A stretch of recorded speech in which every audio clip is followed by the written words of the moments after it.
Hello friends, આપનું સ્વાગત છે ફિટ વેલ ફેશન સ્ટુડિયોમાં. અગાઉના જે બે એપિસોડમાં જે આપણે વાત કરી એક્સપિરિયન્સની એપિસોડમાં અથવા બે પાર્ટમાં, આપણે આજે એનો અનુભવ કરીએ કે આપણે કઈ રીતે એમાં શું શું આપણે નવું નવું કરી શકીએ અને કયો કયો ફોર્મ્યુલા આપણે કરી શકીએ. તો આપણે ચાલો આપણે એક માપ લઈએ. મારા ગ્રાહકનું જ માપ છે, જોઈ લેજો. જો એની લંબાઈ છે 14 ઇંચ છે, અપર ચેસ્ટ છે એની છે 34 ઇંચ, 37 બસ્ટ એટલે છાતી છે, 29 ઇંચ એની કમર છે, 10.5 બસ્ટ પોઈન્ટ છે, હાઈટ બસ્ટ હાઈટ છે, 15.5 પછી શોલ્ડર છે, 7.5 ગળું આગળ છે, 10.5 ગળું પાછળ છે. આ તો માપ આવી ગયું.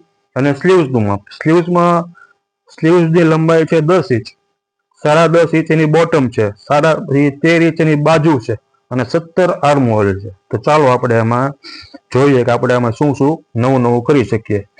તો આપણે એનો બેઝિક ફોર્મ્યુલા અથવા બેઝિક ફર્મવર્ક આપીએ આપણે એમાં.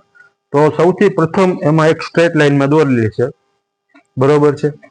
તો એની 14 ઇંચ લંબાઈ છે, તો 14 ઇંચ લંબાઈ છે, તો મેં એને 15 ઇંચ આપણે રાખીશું. 1 ઇંચ ઉપર અડધો ઇંચ ઉપર દબાશે અને અડધો ઇંચ નીચે દબાશે. અને પોણો ઇંચ 3/4 ઇંચ શોલ્ડર સ્લોપ આપશું, 3/4 પોણો ઇંચ. અને 10.5 ઇંચ એના બસ્ટ પોઈન્ટ છે, તો આપણે અડધો ઇંચ દબાશે ઉપર એટલે 11 ઇંચ આપણે બસ્ટ પોઈન્ટ આપશું. અને અંડર બસ્ટ અને 37 છાતી છે, તો આપણે 3 ઇંચ અને અંડર બસ્ટ આપીશું. આ માપને આપણે એક્સપિરિયન્સ જોતા કે એના બસ્ટ થોડાક હેવી છે, એટલે એને બેને લંબાઈ તો ઓછી રખાવી છે, એટલે આપણે ઓછી રાખી છે. ખરેખર એકચ્યુઅલીમાં એની લંબાઈ 15 હોવી જરૂરી છે, તો આપણને થોડીક એની લંબાઈ મળી શકે. તો આપણે અંડર બસ્ટ 3 રાખ્યા. તો આ બધી લાઈનને આપણે એક સ્ટ્રેટ લાઈન દોરી શકીએ. આ શોલ્ડર સ્લોપની લાઈન છે, આ બસ્ટ લાઈન છે, આ અંડર બસ્ટ છે અને આ વેસ્ટ લાઈન છે, બરોબર છે ફ્રેન્ડ્સ. અને હવે આપણે શોલ્ડર લઈએ. હવે આપણે આર્મહોલનું સેટિંગ કરવું પડશે. તો સર્વપ્રથમ આપણે શોલ્ડર છે એને 15.5 ઇંચ, તો આપણે એને 15.5 ઇંચ શોલ્ડર મૂકીશું આપણે. અને ફ્રેન્ડ્સ, અગાઉના બે એપિસોડમાં હું તમને કહેતા ભૂલી ગયેલો શોલ્ડરનું, કે બેક સાઈડનું આપણે શોલ્ડર લઈએ એમાં શોલ્ડર જે એકચ્યુઅલી હોય તે જ આવે, અને ફ્રન્ટ સાઈડનું આપણે શોલ્ડર લઈએ તો પાછળનું શોલ્ડર હોય છે એની કરતા આગળનું શોલ્ડર હંમેશા દરેક વ્યક્તિમાં 1 ઇંચ કે 1.5 ઇંચ કે 2 ઇંચ ઓછું આવે ને ઓછું જ આવવાનું છે. એટલે આપણે એને 15.5 શોલ્ડર છે, તો આપણે 1 ઇંચ માઇનસ કરીને 6.25 શોલ્ડર આવશે, બરોબર છે. હવે એની અપર ચેસ્ટ છે 34 યુસી અપર ચેસ્ટ 34 છે, તો 8.5 આવવાનું છે. હવે એમાં 3/4 ઇંચ પ્લસ કરવાનું છે. આ 3/4 ઇંચ પ્લસ કર્યું, બરોબર છે ફ્રેન્ડ્સ. આ 6.25 અહીંયા આવ્યું, 3/4 ઇંચ અહીંયા આવ્યું.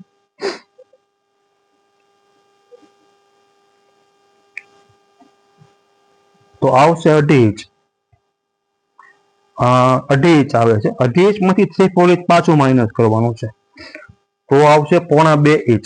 તો 2.5 ઇંચ આપણે અહીંયા રાખવાનું છે. અને 17 ઇંચ શોલ્ડર આર્મહોલ અહીંયા રાખવાનું છે. તો આપણને આર્મહોલનું માપ મળી ગયું, આ અપર ચેસ્ટનું માપ આપણને મળી ગયું, બરોબર છે ફ્રેન્ડ્સ. હવે જે શોલ્ડર અહીંયા રાખેલું છે 7.5 ઇંચ, તો 7.5 ઇંચ આપણે પણ અહીંયા રાખવાનું છે. અને આ પોઈન્ટ અને આ પોઈન્ટને મેળવી લઈએ. હવે આ પોઈન્ટને મેળવી લીધા પછી એનો મિડલ પોઈન્ટ 6.5 જેવું આવે છે, 6.5. હવે આપણે 3.25 મિડલ પોઈન્ટ લઈશું અહીંયા, 3.25. અને અડધો ઇંચ શોલ્ડર આપણે અહીંયા પાછું મોટું કરીશું. હવે આ પોઈન્ટ અને આ પોઈન્ટ આપણે અહીંયા મેળવીશું. હવે એની અપર ચેસ્ટ છે 34, એમાં 3/4 ઇંચ પ્લસ કરીશું. 34 34 પ્લસ 3/4 ઇંચ, તો આવશે 9.25. હવે આર્મોલની સહાયતાથી આપણે આ પોઈન્ટ અને આ પોઈન્ટને મેળવીશું. જોઈ લેજો ફ્રેન્ડ્સ એક વખત હજુ. બરોબર છે. હવે આપણે એક વખત ચેક કરી લઈએ કે 17 આર્મોલ આવે છે કે નહીં.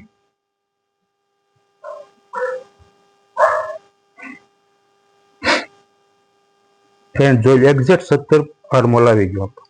બરોબર છે ફ્રેન્ડ. હવે આપણે ફ્રન્ટ હિસ્સો કેટલો કાઢવો, બેક હિસ્સો કેટલો કાઢવો એનું માપ આપણે કાઢીએ.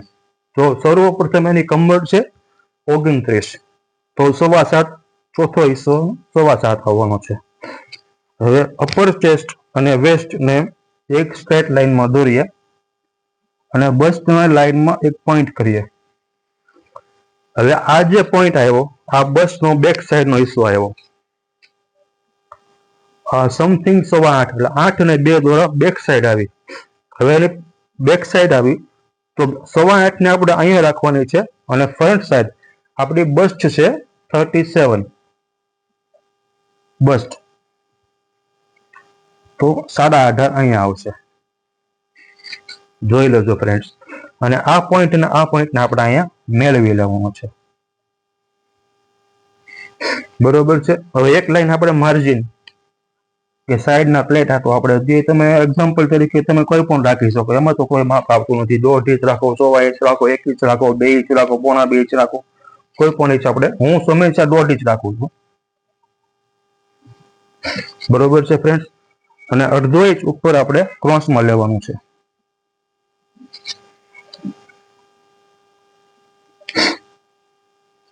બરોબર. હવે આપણે એપેક્સ પોઈન્ટ લેવાનો છે. હવે 37 એની બસ્ટ છે, તો આપણે કેટલું આવશે? હંમેશા કોઈ પણ વ્યક્તિ એમ માને છે કે 37 ડિવાઈડ બાય 10 એટલે 3.7 એટલે 4.5 ઇંચ જેવું સમથિંગ આપણે દરેક વ્યક્તિ રાખતા હોઈએ છીએ. બરોબર છે. પણ એના બસ્ટ હેવી છે એનું પણ એક ગણિત આવે છે કે બસ્ટ જેટલા હેવી હોય એટલા એના એપેક્સ પોઈન્ટ ડીપ આગળ શું કહેવાય છે, એપેક્સ પોઈન્ટ એના હોય છે, જે એપેક્સ પોઈન્ટ એ દૂર દૂર હોય છે. જેટલા બસ્ટ હેવી છે એટલે એના એપેક્સ પોઈન્ટ દૂર દૂર હોય જ છે ટૂંકમાં એમ. તો આપણે એને 3 ને 7 4.5 જેવું આવે છે, તો આપણે 4 ઇંચ રાખીએ છીએ સમથિંગ અત્યારે.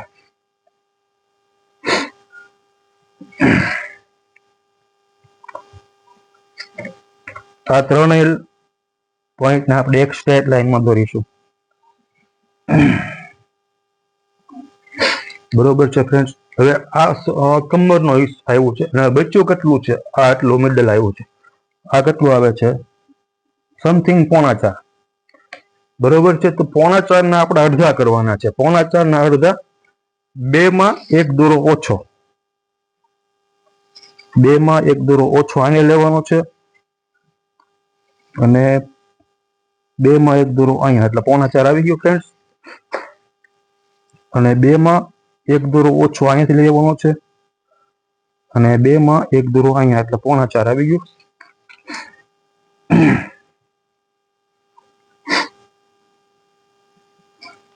હવે આ પોઈન્ટ અને આ પોઈન્ટ આપણે અહીં મેળવીશું.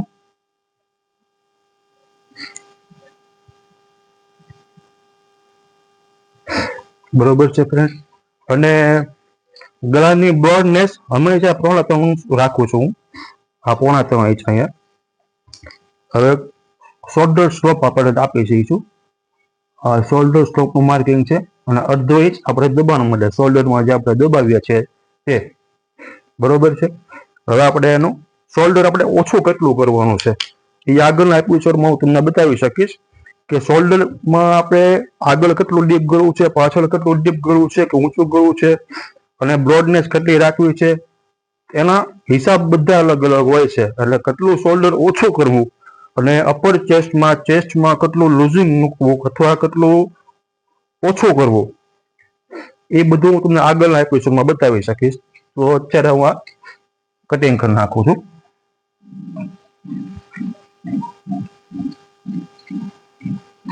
મારો કહેવાનો ઉદ્દેશ ફ્રેન્ડ એટલો જ છે કે આપણા ભાઈઓ અત્યારે શીખે,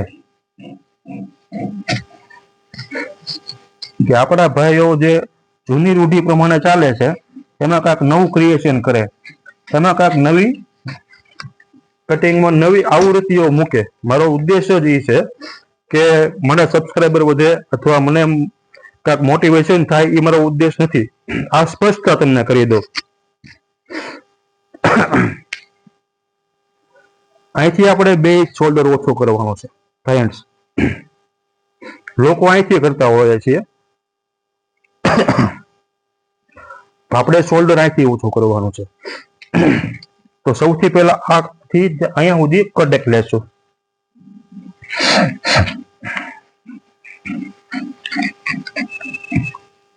બરોબર છે ફ્રેન્ડ્સ, અને અહીંથી અહીંયા સુધી પણ આપણે લઈશું.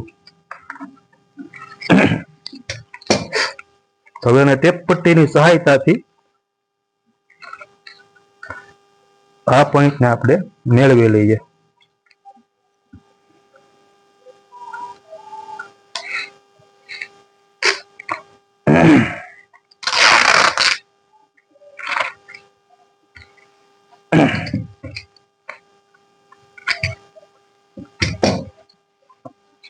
જોઈ લો ફ્રેન્ડ, આ ફ્રન્ટ આપણો રેડી થઈ ગયો છે. આમાં આપણે કોઈ પણ જાતની ડિઝાઇન આપણે હવે કરી શકશું. ફ્રોક ટક્સ બ્લાઉઝ છે, કટોરી બ્લાઉઝ છે, પ્રિન્સેસ કટ બ્લાઉઝ છે, સભ્યસાચી છે, અથવા કોઈ પણ પ્રકારની ડિઝાઇનો. આ બેઝિક ફર્મો તમને જો આવડી જાય તો આમાં કોઈ પણ રીતનું આપણે કટિંગ કરી શકીએ. આ ફ્રન્ટ પલ્લો આપણો કટિંગ થઈ ગયો છે.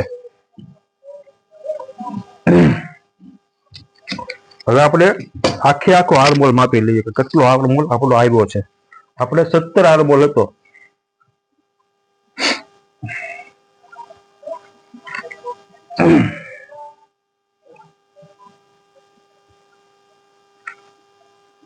તો આ ફ્રેન્ડ્સ 9 આવે છે, અડધો ઇંચ દબાણમાં જશે એટલે 17 આવવાનો છે. તો આપણે અહીંયા 9 લખી નાખીએ. આપણે અત્યારે હાલ પૂરતી એક સાઈડ મૂકી દઈએ અને લઈએ બેક સાઈડ.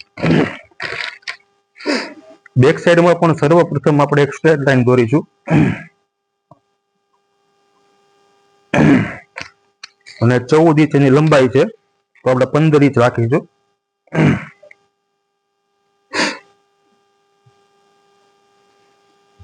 ને 3/4 ઇંચ શોલ્ડર સ્લોપ આપીશું.